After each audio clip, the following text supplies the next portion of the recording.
اور یہ پہلا واقعہ تھا جیسے جہاں سے ہمارے روپے کے مستحکم ہونے کا، ڈالروں کے آنے کا اور یہ سارا سلسلہ شروع ہوتا ہے۔ ہم نے پہلی دفعہ جو ایئر بیس تھی وہ بڑا بیر ایئر بیس تھی، اور یہیں سے جو ہے امریکن سپائی پلینز اڑتے تھے اور وہ یو ایس ایس آر کی جو سرویلنس کرتے تھے۔ اسی میں ایک بڑا فیمس انسیڈنٹ ہوا تھا U-2 سپائی پلین کا، اور وہ U-2 سپائی پلین جو تھا وہ بڑا بیر ایئر بیس سے ہی اڑا تھا۔ وہ ہوا یہ کہ یو ایس ایس آر نے اس کو کیپچر کر لیا۔ اب یونائٹڈ نیشن کے اندر یو ایس ایس آر نے امریکہ کو کہا کہ آپ ہماری جو ہے وہ فضائی حدود کی خلاف ورزی کر رہے ہیں۔ امریکہ نے اس کو بڑا اوپنلی کہا کہ نہیں یہ جھوٹ ہے اور اس میں اس طرح کا کوئی معاملہ نہیں ہے۔ تو یونائٹڈ نیشن کے اندر ہی جو U-2 اس وقت کا جو سمجھے زمانے کا ڈرون تھا، لیکن اس کو کیا تھا کہ اس کو پائلٹ کو اڑانا پڑتا تھا، سپائی پلین کو۔ تو انہوں نے پائلٹ جو ہے وہ پیش کر دیا یونائٹڈ نیشن میں، جس سے بہت زیادہ جو ہے وہ امریکہ کی بے عزتی ہوئی تھی۔ اور اس کے اندر یو ایس ایس آر نے پھر پاکستان کو بھی وارن کیا کہ آپ کی جو لینڈ ہے وہ استعمال ہو رہی ہے ہمارے خلاف۔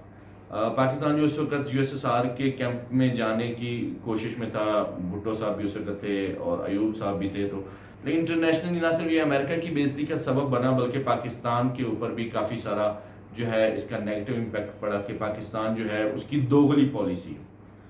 پھر ہم آگے تاریخ میں تھوڑا آگے آتے ہیں۔ بھٹو صاحب کی حکومت کو جب ہٹایا گیا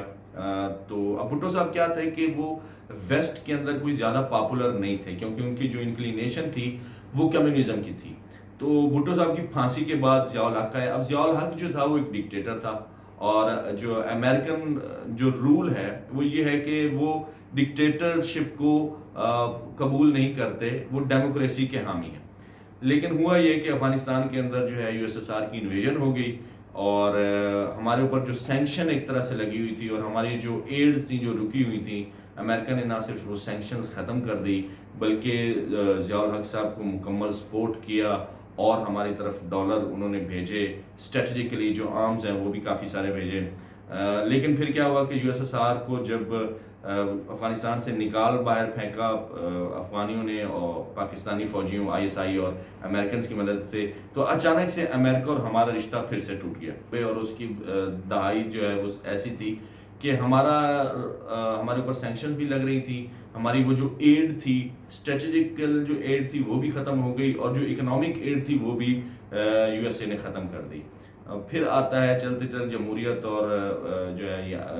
پارٹیوں کی آپ مچھولی چلتی رہتی، کبھی نون لیگ کبھی پیپل پارٹی۔ پھر آتا ہے جناب نواز شریف صاحب کا دور آتا ہے۔ نواز شریف صاحب کے دور میں جو ہے 1998 کے اندر ہم نے ایٹمی دھماکے کیے۔ ابھی ان ایٹمی دھماکوں کے اوپر جو ہے امریکہ کا رد عمل بہت سخت تھا، امریکہ نے ہمیں بہت منع کیا، لیکن سم ہاؤ ہم نے کر لیا۔ تو اس پہ کیا ہوا کہ ہمارے اوپر اگین جو ہے وہ سینکشنز لگ گئیں، کئی قسم کی اکنامک سینکشنز، جو ہے اسٹریٹجک سینکشنز، بہت زیادہ جو ہے پابندیاں لگ چکی تھی، اور پاکستان جو ہے وہ ایک تنہائی کا شکار ہو چکا تھا۔ لیکن پھر کیا ہوتا ہے کہ پھر 9/11 کا انسیڈنٹ ہو جاتا ہے، اور پھر سے امریکہ کو پاکستان کی سرزمین کی ضرورت ہوتی ہے، جس طرح سے سوویت یونین کی انویژن کے بعد انہیں ضرورت پڑی تھی پاکستان کی لینڈ استعمال کرتے ہوئے، انہوں نے افغانستان کے اندر آپریشنز کیے تھے۔ تو 9/11 کے بعد اب انہیں افغانستان کے خلاف آپریشن کرنا تھا، تو اگین مشرف صاحب نے انہیں اپنی لینڈ فراہم کی، پھر سے ہمارے اوپر سینکشنز جو تھیں وہ ختم ہو گئیں، ڈالرز آنا شروع ہو گئے، ہماری اکانومی بہتر ہونا شروع ہو گئی۔ پھر یہ جنگ جب ختم ہوتی ہے، اور عمران خان صاحب جس کے بہت زیادہ ناقد رہے کہ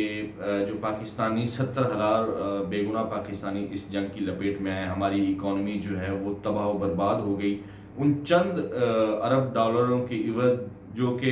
ہماری اگر اکانومی اسٹیبل رہتی تو اس سے کئی گنا زیادہ ڈالرز جو تھے وہ ہم خود ہی کما لیتے۔ تو یہ جو ہماری زمین کا استعمال اور ڈالروں کا آپس میں بڑا گہرا تعلق ہے۔ اب آتے ہیں کہ ایسا کیا ہوا کہ پاکستان کے اندر جو ہے روپیہ اتنا مستحکم ہوا۔ تو ایک کیس جس کو لنک کیا جا رہا ہے مبینہ طور پر، جس میں ابھی تک کوئی ایویڈنس نہیں آیا ہے، وہ یہ ہے کہ جو ایمن الظواہری کو قتل کیا گیا ہے اس کے لیے جو ڈرون اڑے ہیں وہ پاکستان کی سرزمین سے ہی اڑے ہیں۔ اب ایسا ہے کہ اگر جو امریکن ڈرون ہے وہ پاکستان کی زمین سے نہیں اڑا اور کسی اور مڈل ایسٹ کے کسی کنٹری سے یا بھارت سے، یہ کہیں سے اڑا، تو اس کو پاکستان کی جو فضائی حدود ہے اس کو کراس کرنا ہی پڑے گا۔ ایران ڈیفینیٹلی ایسا ہونے نہیں دے گا۔ تو پھر بھی سم ہاؤ اس کا کچھ نہ کچھ لنک ہو سکتا ہے، بنتا ہو،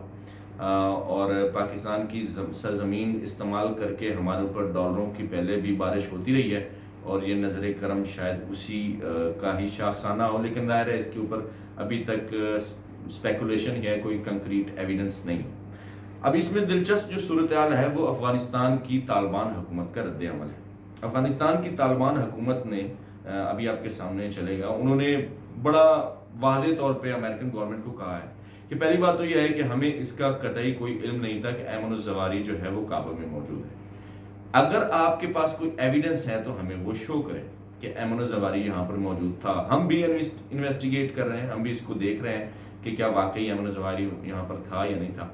دوسرا، آپ نے وائلیشن کی ہے کہ افغانستان کی سرزمین کے اندر ہم سے پوچھے بغیر انویژن کی ہے، جو کہ دوحہ کا جو ہمارا ایگریمنٹ ہے، قطر کا جو ایگریمنٹ ہے، اس کی یہ خلاف ورزی ہے۔ نیکسٹ ٹائم، اور یہ دھمکی دی، آپ جو اینڈ والی لائن ہے اس کو پڑھیں تو وہ طالبان نے دھمکی دی ہے کہ اگر نیکسٹ ٹائم اس طرح کی کوئی خلاف ورزی کی گئی تو اس کے جو کانسیکوینسز ہوں گے، جو اس کے نتائج ہوں گے، اس کی ذمہ داری سراسر امریکہ کے اوپر ہوگی۔ اگر خدا نخواستہ یہ بھی پتہ چل جاتا ہے کہ پاکستان کی سرزمین جو ہے افغانستان کے خلاف استعمال ہوئی ہے، تو آپ اندازہ لگائیے وہ طالبان جو پچھلے یعنی کہ 2 دہائیوں سے لڑ رہے ہیں امریکہ کے ساتھ، اور امریکہ کو انہوں نے ہرا کے باہر بھگا دیا ہے، اگر انہوں نے ہماری طرف رخ کیا ہے تو کیا بنے گا۔ تو جو عمران خان صاحب ہمیشہ سے کہہ رہے ہیں کہ ہماری سرزمین کو افغانستان کے خلاف استعمال نہیں ہونا چاہیے، اور وہ ان کے دور میں استعمال نہیں ہوئی، لیکن جیسے ہی یہ رجیم چینج ہوئی ہے، ایک اٹیک ہوتا ہے، ایک بڑا لیڈر مارا جاتا ہے القاعدہ کا، اور یہ عمران خان کی گورنمنٹ میں نہیں ہوتا، کہیں نہ کہیں تو کوئی نہ کوئی تانے بانے اس سے ملتے ہی ہیں۔ باقی رہ گیا جو امریکن گورنمنٹ ہے، اس کے اوپر تھوڑا سا میں کامنٹ کر دوں کہ آپ دیکھیے کہ 3 صدور جو 3 پریزیڈنٹس ہو گزرے ہیں، پہلے اوباما، پھر اس کے بعد ٹرمپ، اور اس کے بعد یہ جو بائیڈن صاحب ہیں۔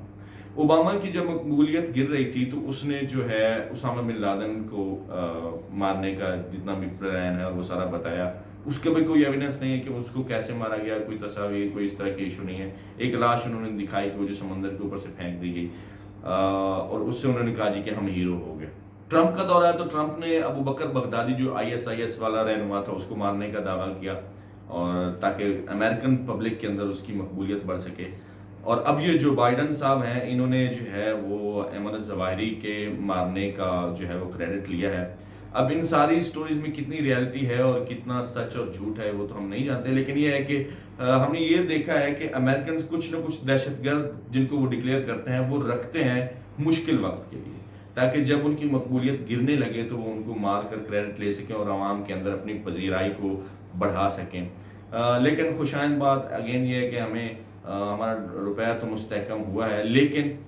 یہ بہت زیادہ خوشی کی بات ہوتی اگر اس روپے کے مستحکم ہونے کی وجہ ہماری انڈسٹری ہوتی، ہمارے ملک کی جو ہے پولیٹیکل سٹیبلٹی ہوتی، یا ہماری جو اکنامک کنڈیشن یا ہماری ایکسپورٹس اچھی ہوئی ہوتی، لیکن ابھی تک ہمارے روپے کی اس بہتری کی کوئی ایسی وجہ سامنے نہیں آئی۔ لیکن امید کرتے ہیں کہ ہمارا روپیہ مستحکم ہوتا رہے گا، ڈالر مزید گرتا رہے گا، اور اس کے پیچھے وجہ ہماری ایکسپورٹس ہوں گی، ہماری اکنامک سٹیبلٹی ہوگی، پولیٹیکل سٹیبلٹی ہوگی۔